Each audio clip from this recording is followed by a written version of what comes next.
Nicole Huntsman here from moderncosmic.com. We have got our sun sign compatibility here on this video. If you know what sun sign means, fast forward to the timestamp you see or the description of the video. So in Western astrology, we take the year, the 12 calendar months, okay, and we divide them up according to the Earth's relationship to the sun.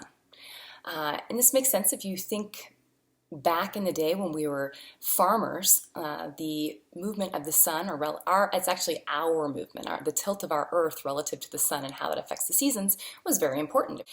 Springtime, time to plant, summertime to take care of and tend the fields, and of course fall time to harvest, and then winter was time to preserve the things that you had stored and make them last till spring again. Now, in astrology, we look at these 4 important dates that are repeatable, they happen every year, and they are the spring equinox, the summer solstice, the fall equinox, and the winter solstice, okay?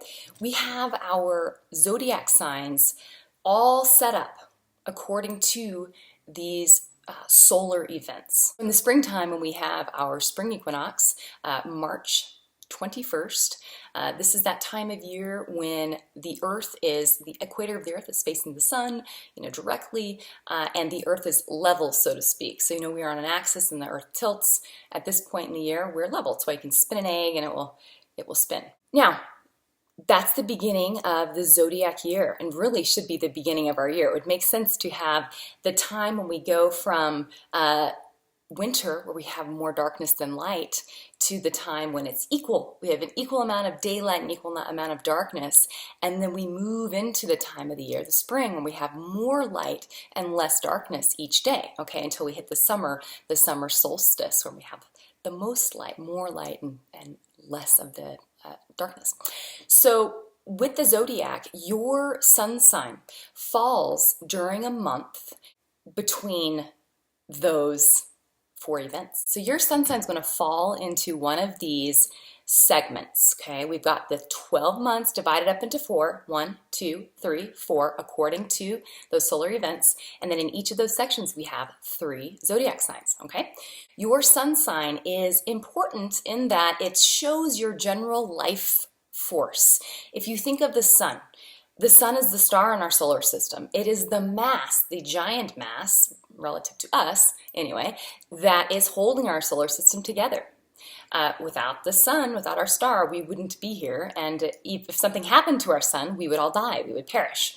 We eat food that's made from the energy of the sun. We are literally made of sun, which is pretty cool. Someone's sun sign shows you the basic premise upon which their personality is built. It's like a canvas that we're going to paint upon.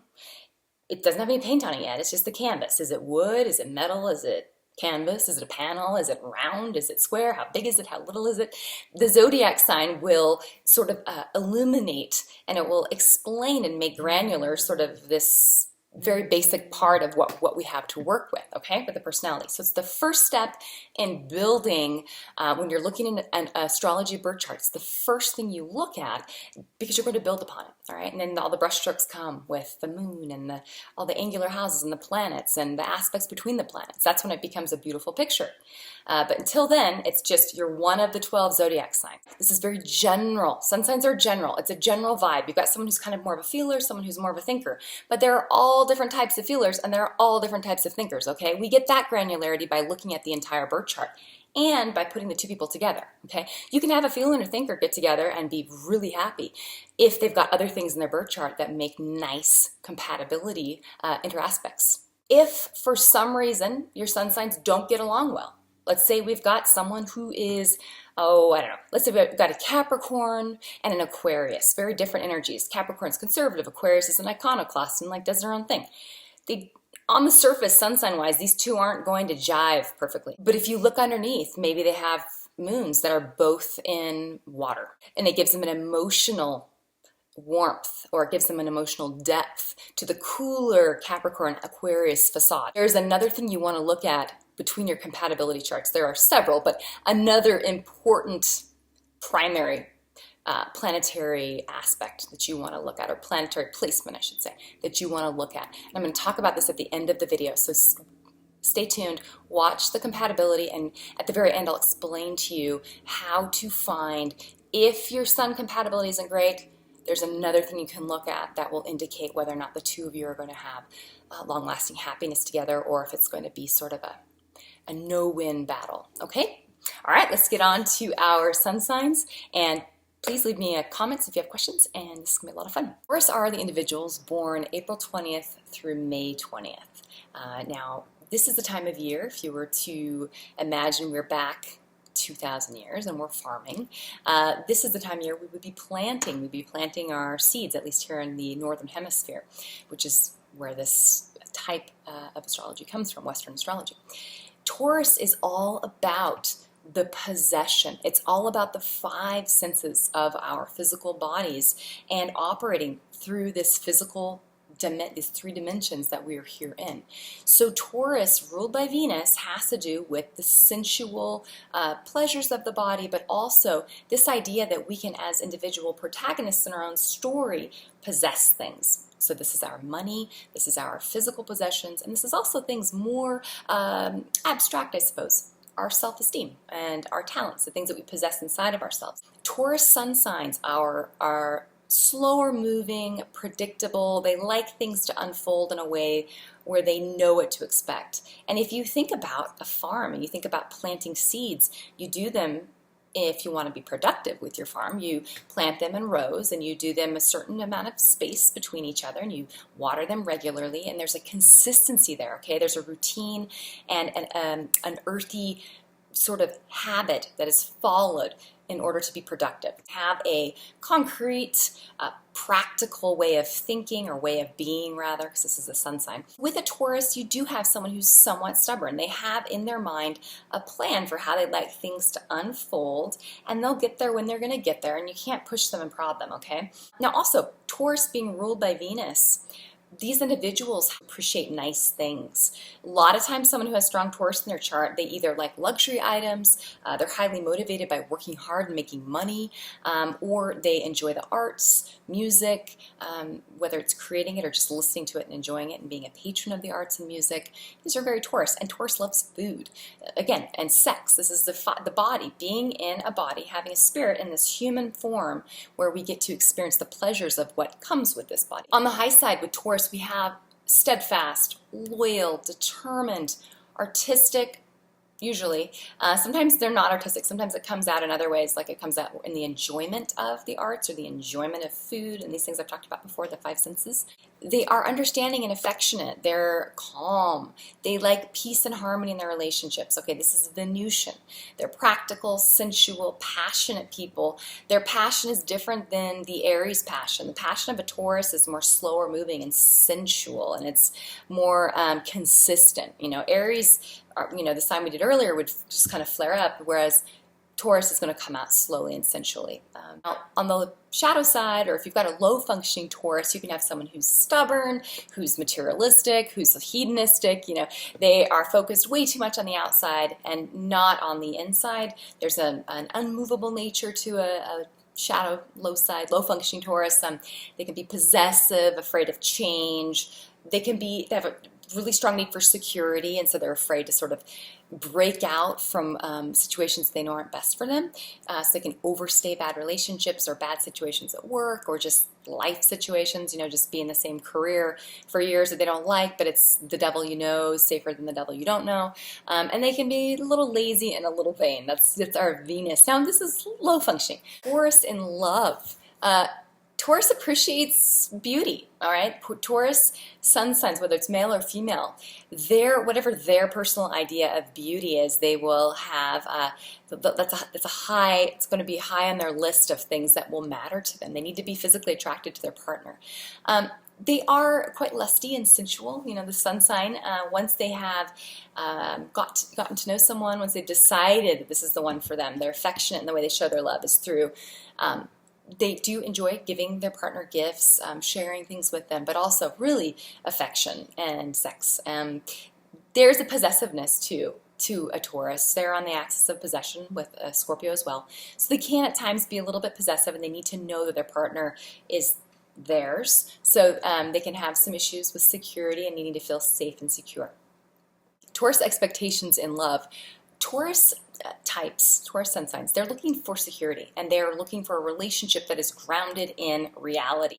They wouldn't really be stoked about a relationship that was like based on the internet, you know, like a long distance relationship, unless you had a Taurus with a ton of Aquarius in their chart, and that's a whole other story. But for the most part, Taurus, pure Taurus sun sign, they like to have you there in their presence. They want someone to build a life with. They want harmony. They want to enjoy the daily pleasures with their partner. They like good food. They like a nice regular sex life. They like to dance in the kitchen while they're cooking dinner together. They just want simple, authentic, real love. Okay, that's their expectations, and they expect loyalty. So you give that to them, and you have got a happy bull.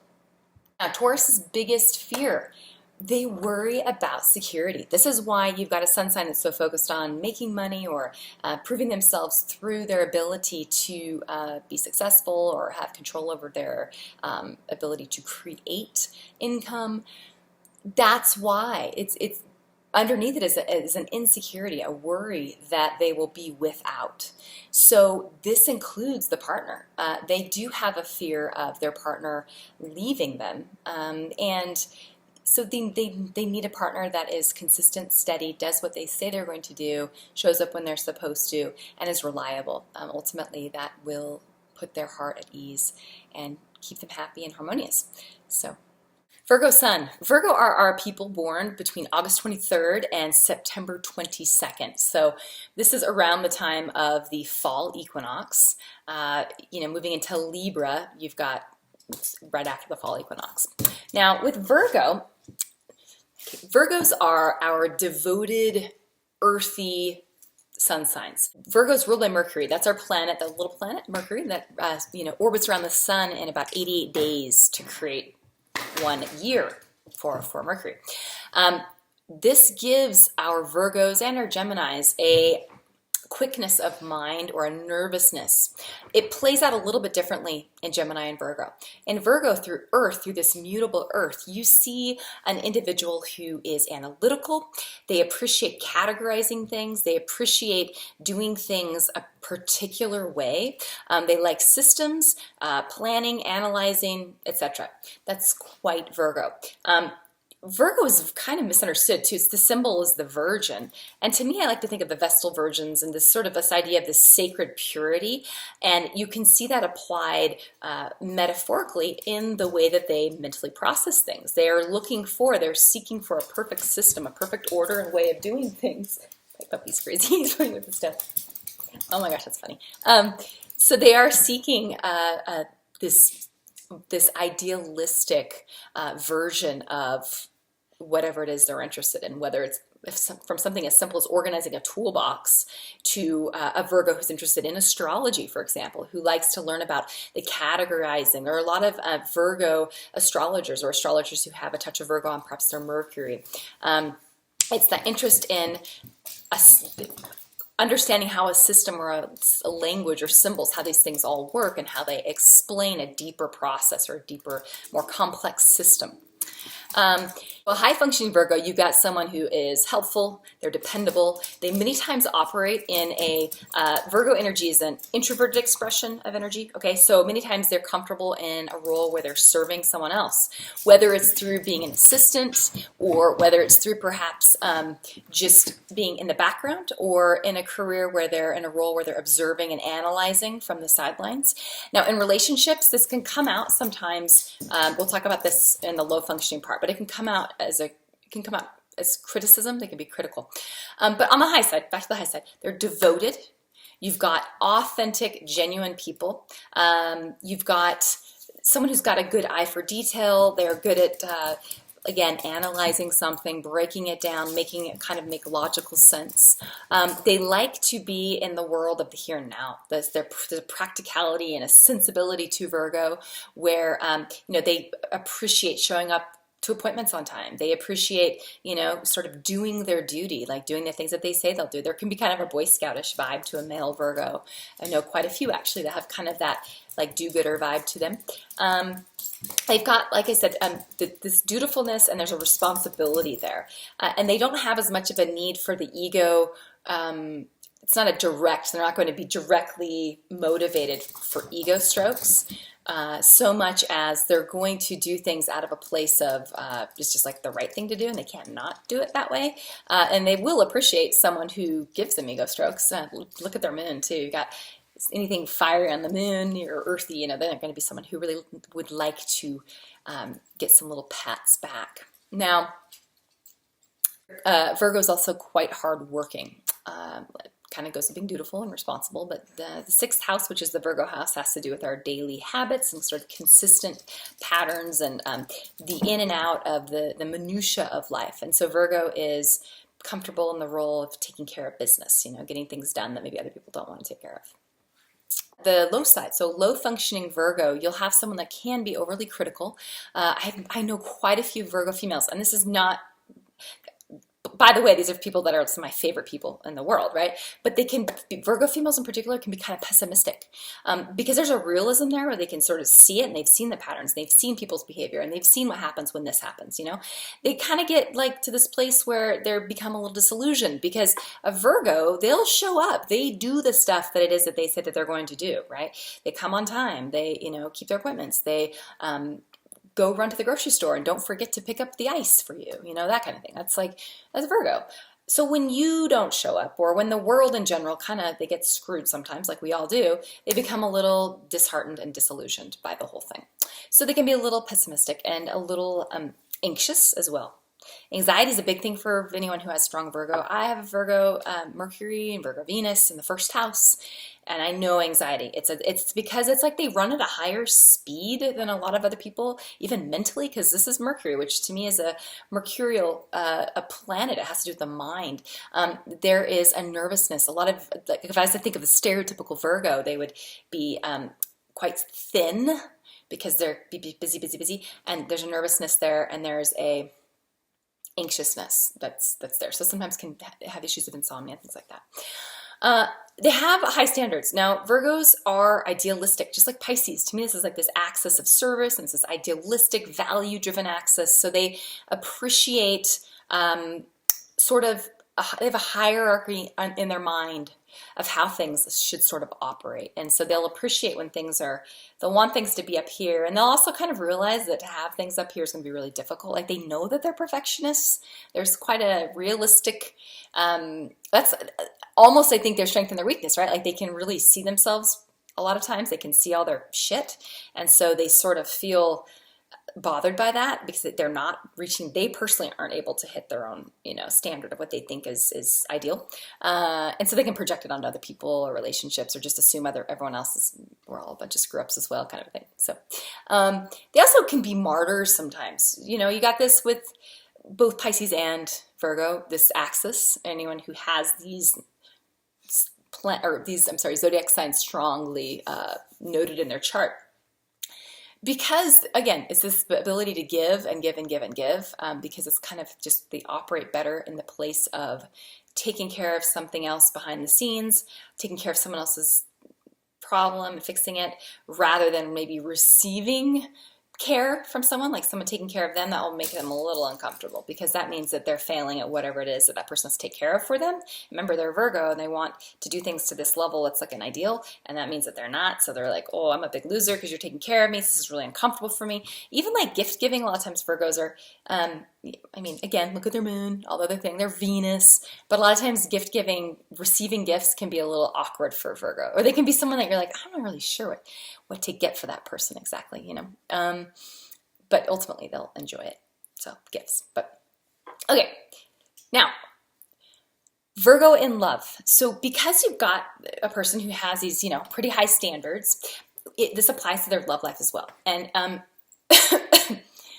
when they fell in love, they have thoroughly sort of analyzed the partner first. Now, I've got a friend who has has an Aries moon, and she's a Virgo, and she's quite spontaneous in love. And you know, she's married now, but when she's dating, she's the kind of person who's very fun and would very much that Aries moon, independent spirit, want to do what she wanted to do.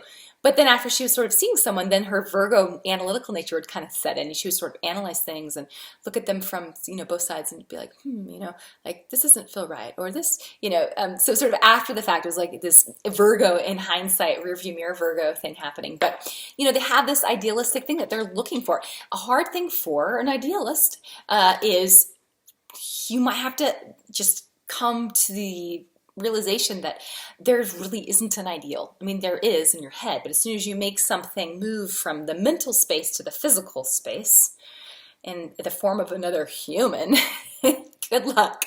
Like, it's going to be a daily for Virgo. It's got to be a daily recommitment to this other human being, and that recognizing that they're not going to meet the Virgo standards, just as the Virgo doesn't meet their own standards, and that's okay. So sometimes Virgo, with this, they can be the high standards. They can also, though, it's really interesting, they have high standards, but then they'll also kind of stick around. So they can be a little sort of passive-aggressive or codependent even. I mean, I use those terms very cautiously. I don't mean that Virgos are codependent or that Virgos are passive-aggressive. I'm saying think of what that sort of looks like when someone's codependent, when they want to support another person or take care of someone else's needs and keep another person sort of in a place of like addiction or like in a place of weakness so they feel needed. That can happen with Virgo, okay? And so you can sometimes see Virgo Pisces types get with like these narcissistic types, which would be more your Arian, Capricorn, Leo-ish type individuals, okay? You have got this devoted partner. The Virgo in love is devoted. Their devotion just, it's not the Piscean devotion, which would be this merging spiritual oneness thing.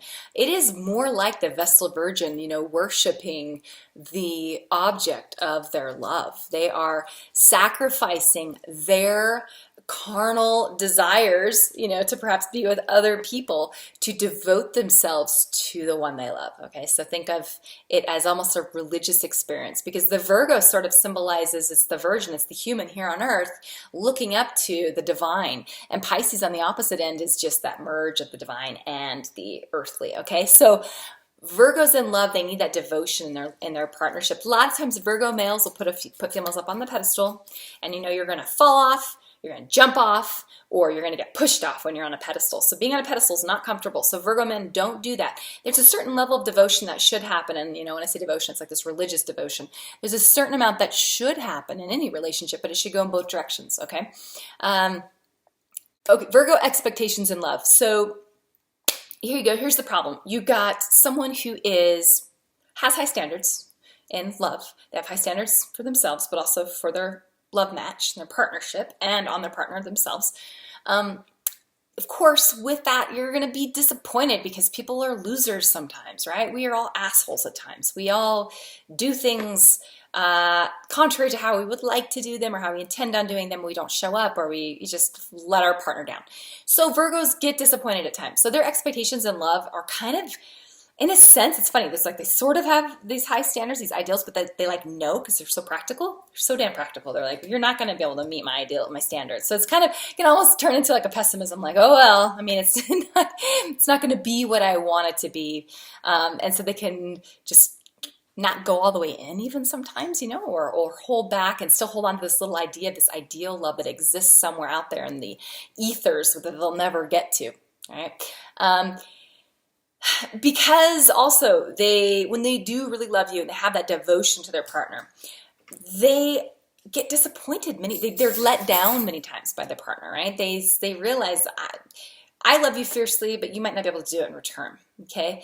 And so self-sacrifice, if you can do things for them where you're sacrificing something that matters to you for the Virgo partner, that will be something that really means a lot to them.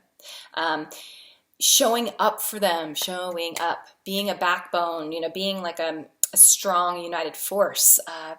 They do want to look up to their partner. And if you let them down, they sort of become disillusioned and they lose a little bit of respect for you. So you have to, show up for them as best you can. And a Virgo will give you this sense that you want to be a better person. You want to be in a better place than you are right now. You want to live up to these standards that are actually really quite beautiful. They're ideals of what true blossoming divine romantic love looks like. Okay, Virgo's biggest fear. So yeah, Virgo, if we're thinking of this archetype of the Virgin, I always think of sort of this religious virgin. It makes me think of nuns or the Vestal Virgins, whatever. That means the partner is God. The partner is divinity. It's the divine. Virgo is learning how to access the divine or the oneness, the same oneness that Pisces is all about on the opposite end. But they're learning how to do it from this place of object, subject, or like this place of they are this worshiper and the partner is the divinity. Now, this is very, you need to think about this in kind of a big abstract way, okay? But they'll serve the partner. They'll defer to the partner's needs many times, Virgo, especially Virgo females. But at the same time, their worry, their fear is that their partner won't be able to love them in return in the same way. So, you know, you can have a dark Virgo, someone who is pretending to worship the partner and very charming and saying all the right things, but on the inside is not really going all the way in because they've lost kind of hope that anyone else can match where they're going to go anyway. So what difference does it make? So that can happen. So keep that Virgo feeling like they are your beautiful ideal of what love is, and that their devotion does not go unnoticed, and that you shine your light on them, you know, so to speak. Taurus and Virgo. Here we've got two earth signs.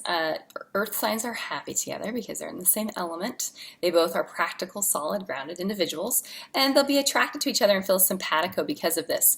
Taurus is going to look strong and solid and secure, and Virgo is going to look sort of like a mirror of Taurus, but a little bit more agile, a little more analytical, a little bit more cerebral slightly. And so there's an interest there in the differences. There's just enough differences to make it interesting and enough commonality for it to feel harmonious.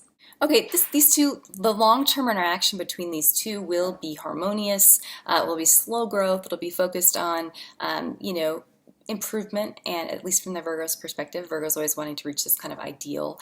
And, you know, overall, they'll have a good, solid, committed relationship so long as their moons are happy and that we don't have any crazy Uranian aspects to the suns, then we should be good with this couple. Okay. This relationship also, they're more apt to be sort of traditional and conservative, so it's going to sort of follow the traditional path that we usually see committed relationships follow. You date, and then perhaps you move in together, or you don't, and you get married, you know, and have a family and that whole thing. So that's more the trajectory that you would expect with these two. So, conflicts between these two, Taurus can be a little bit less refined, a little more brute force, you know, than Virgo. Virgo's more delicate and, like I said, analytical, decisive, likes to categorize things, has this ideal thing in their head. Some would call the Virgo perfectionist, and that's true. They're idealists. Whereas Taurus is kind of like, let's just get it done. That's good enough. The girls I go out with, you know, like let's just be. They're very practical, so they can butt heads with agreeing how things should be done. Okay. Virgo can nitpick at the Taurus as well.